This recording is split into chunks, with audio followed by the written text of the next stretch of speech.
नमस्कार साथियों, कैसे हैं आप सभी? उम्मीद करते हैं हम मस्त होंगे, स्वस्थ होंगे।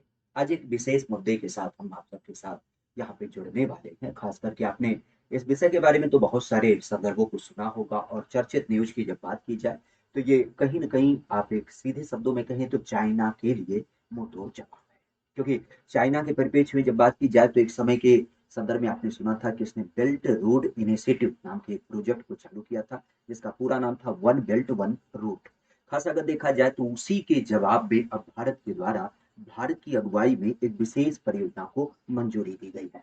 खासा जिसका पूरा नाम है India middle east Europe corridor. अर्थात जब हम मध्य पूर्व यूरोप पहुंचने की बात करते हैं तो उस तक इंडिया कैसे पहुंचेगा, उसका एक विशेष आधार यहाँ पर तय किया गया है। खासा अभी आपने G20 सम्मेलन को विशेषतः देखा था, तो जहाँ पर कई सारे विदेशी मेहमान जब हमारे भारत में उपस्थित थे, तो उन्हीं के बीच में यह प्रस्ताव रखा गया और बड़े संयोग से कह सकते हैं कि उस प्रस्ताव पे पूरी तरीके से एक मुहर भी लग गई है, इसे पुख्ता भी कर दिया गया है। तो अब भारत अगर मध्य पूर्व यूरोप की कनेक्टिविटी चाहता है तो उसके लिए रेल और साथ ही साथ रोड की जब बात की जाए, इसके अलावा जब हम पानी के जहाज की बात करें तो ऐसी कनेक्टिविटी क्या करेगी, हमें इसके अंदर देखने को मिलेगी। तो उसका पूरा पूरा आधार क्या है और परियोजना का पूरा संदर्भ क्या है, अगर इसको थोड़ा सा हम विस्तारित करें। सबसे पहली बात तो ये ध्यान रखिएगा, ये जो भारत मध्य पूर्व यूरोप आर्थिक गलियारा है, अगर इसकी बात की जाए तो इसका जो संदर्भ है इसमें दो गलियारे आपके व्यवस्थित किए गए हैं। इन दो गलियारों की जब बात की जाए तो पहला गलियारा जो है जिसको हम पूर्वी गलियारा नाम देते हैं, जो भारत को कनेक्ट कर रहा है किसको, अरब की खाड़ी से। तो यहाँ से हम नाव के द्वारा अर्थात पानी के जहाज के माध्यम से कनेक्ट होंगे। इसके बाद यहाँ पर रेल कनेक्टिविटी आपको दिख मिलेगी और फिर क्या हो जाएगा, जो उत्तरी गलियारा है जो यहाँ से आपको दिख रहा है, ये अरब सागर को यूरोप से कनेक्ट करेगा और यहाँ पे भी आपके क्या हो जाएगा, पानी की जहाज से हमारी कनेक्टिविटी देखने मिलेगी। तो इस तरीके से हम यहाँ भारत से यूरोप की कनेक्टिविटी आधारित करेंगे, जहाँ पे दो बार पानी की जहाजें और एक बार आपका रेल कनेक्टिविटी हमें देखने को मिलेगा। अब बेसिक अगर देखा जाए तो इसका संदर्भ क्या है हमारी परिप्रेक्ष्य में, तो सबसे पहली बात तो ये आती है, ये जो कॉरिडोर आपका बनाया जा रहा है इसमें कुल कितने देश शामिल हैं। तो ध्यान रखिएगा, देशों की जब बात की जाए तो भारत ने तो इसको प्रस्तावित किया है, तो भारत यहाँ पे पूरी तरीके से शामिल है। इसके अलावा अगर देखा जाए तो आप देख सकते हैं कि जैसे फ्रांस है, जर्मनी है, इटली है, यूनाइटेड स्टेट, सऊदी अरब, यूरोपीय यूनियन, इंडिया और यूनाइटेड अरब अमीरात। अर्थात आप कह सकते हैं कि यहाँ से इसकी कनेक्टिविटी होते होते क्या करेगी, आपके भारत तक विशेषतः देखने मिलेगी। अगर इस कनेक्टिविटी को हम थोड़ा सा रूप दें तो पुराने समय में आपने एक मसाला मार्ग सुना होगा, हमारे भारत के परिप्रेक्ष्य में बताया जाता है। खास करके जो हमारे पूर्वी एशिया को कनेक्ट करते हुए क्या करता था, यूरोप तक जाता था। तो इसी मसाला मार्ग को एक तरीके से पुनः पुनर्जीवित करने की बात की गई है, क्योंकि एक आपने चाइना के द्वारा सुना था जिसको हम सिल्क रूट के रूप में जानते हैं। तो सिल्क रूट तो आपके चाइना के द्वारा डेवलप किया जा रहा है। अब यहाँ पे ये मसाला मार्ग जिसको हम पूर्व में जानते हैं उसको डेवलप करने की बात चल रही है। देखा जाए तो इसका मंतव्य क्या है? सीधी-सी बात है, इसको इतने बड़े लेवल पे बनाया जा रहा है, तो इसको बनाने का पूरा-पूरा पर्याय क्या है?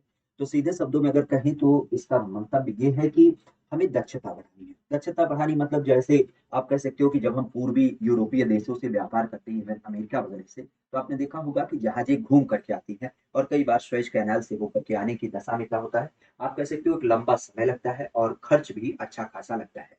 तो सीधे शब्दों में हमें उस लागत को बचाना है और साथ ही साथ दक्षता बढ़ानी है। दक्षता बढ़ाना मतलब जितनी नज़दीकी हमारी बढ़ेगी, उतनी हमारी कैपेसिटी और क्या हो जाएगी, एनहांस हो जाएगी।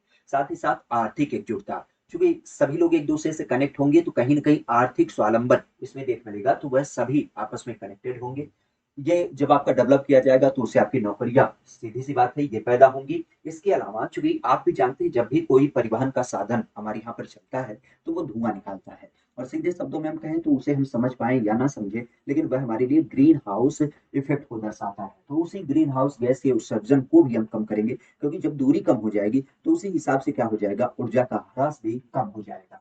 तो इस परिप्रेक्ष्य में इसको पूरी तरीके से डेवलप किया गया है, जिससे क्या होगा, हमारा जो आज का एशिया है, भारत के परिप्रेक्ष्य में, यूरोप है और मध्य पूर्व है, उसको हम एक तरीके से कनेक्ट कर पाएँ। और इस कनेक्टिविटी के आधार में हमने क्या कहा कि यहाँ पे पानी की जहाजें भी होंगी, रेलवे ट्रैक भी होगा। लेकिन एक चीज़ ध्यान रखिएगा, रेलवे ट्रैक के किनारे पर हम कुछ पाइपलाइन भी बिछाएँगे, जिनके संदर्भ की जब बात की जो ऊर्जा परिवहन के रूप में जानी जाएँगी। क्योंकि आप भी जानते हैं जैसे सऊदी अरब वगैरह की बात की जाए जहाँ से हम तेल का व्यापार करते हैं। अब तेल का व्यापार भी टैंकरों के माध्यम से होता है, लेकिन अगर कोई पाइपलाइन बिछा दी जाए तो वो सहज हो जाएगा और ऊर्जा के हम कह सकते हैं ह्रास को भी कम कर सकते हैं। तो रेलवे ट्रैक के किनारे ऊर्जा और डिजिटल कनेक्टिविटी, क्योंकि आजकल आपने फाइबर ऑप्टिकल के बारे में सुना होगा, तो डिजिटल कनेक्टिविटी के लिए हम यहाँ पर केबल भी बिछाएंगे।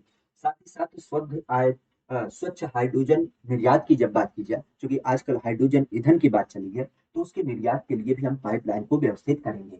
और सीधे शब्दों में अगर कहा जाए तो यहाँ पे जो हमारी लोकल कनेक्टिविटी है, जो लोकल आपूर्ति है, उसको भी इससे क्या किया जाएगा, पूरा किया जाएगा। कई बार आपने देखा होगा कि तेल की किल्लत हो जाती है, या संचार की प्रॉब्लम होती है, या ऐसे जो हमारे खास करके जिसकी डिपेंडेंसी हमारे दूसरे देशों के ऊपर आधारित है, तो व्यापार में कई बार बाधा होने के कारण इसमें कहीं ना कहीं क्या होता है, हमें अलग अलग प्रकार से विरोध देख मिलते हैं। तो उसी बाधा को दूर करने का यहाँ पे कार्य होगा। और सीधे शब्दों में अगर कहा जाए तो जब ये सारी चीजें दूर हो जाएंगी, तो जब सारी चीजें मार्केट में अवेलेबल होगी, तो हमारा व्यापार तक पहुंच भी क्या होगा, एक आसान हो जाएगा। और सीधे शब्दों में अगर कहें तो इन सारी चीजों को साधते हुए हम यहाँ पर एक चीज और भी देख पाएंगे कि हमारा पर्यावरण की जो क्षति है उसको भी रोक पाएंगे। सामाजिक और शासन संबंधी जो परिणाम है उसमें भी कहीं ना कहीं इसका एक विशेष पुरजोर आपको देखने मिलेगा। आधारित करते हुए इस विषय की जब बात की जाए, तो अब ये होता है कि ये कितने दिनों में तैयार कर दिया जाएगा, 10 साल, 20 साल, 30 साल। तो सबसे पहली बात तो ये ध्यान रखिएगा, जब G20 में सम्मेलन में आपके सदस्य आए थे, तो उसी टाइम इन्होंने कमिट किया है कि हम जल्द ही इसको व्यवस्थित करेंगे। अब चूंकि आप कह सकते हो कि आनंद फानन में चीजें करी गई, तो उतना तो कोई भी व्यवस्था था नहीं।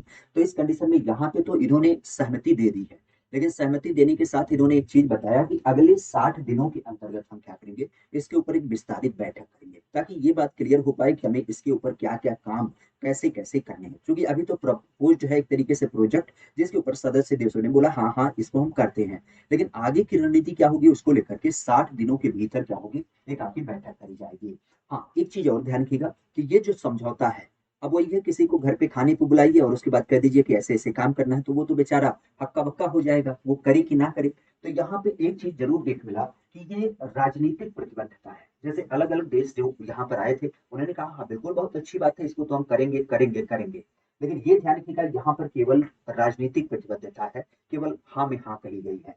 अभी यहाँ पर ये चीज ध्यान रखिएगा, ये कोई अंतरराष्ट्रीय कानून के अंतर्गत बाध्य नहीं है। बाध्य ना होने का मतलब यूं कह सकते हो कि इसका मतलब ये है कि जितने भी हमने सदस्य देशों को बताया, अगर कोई कहता है कि हम इसमें नहीं शामिल होते हैं, तो इसका मतलब उसको हम बाध्य नहीं कर सकते हैं, वह अपने आप को यहाँ से अलग कर सकता है। तो सीधे शब्दों में ये ध्यान रखिएगा। बाकी भाई फायदा सबका है, तो इसीलिए हमें लगता है कोई इसे इग्नोर ना करेगा। और सभी ने जब बढ़ चढ़ के इसमें हिस्सा लिया है, सबने इसमें हाँ में हाँ भरी है, तो इसका मतलब ये काम करेंगे ही करेंगे।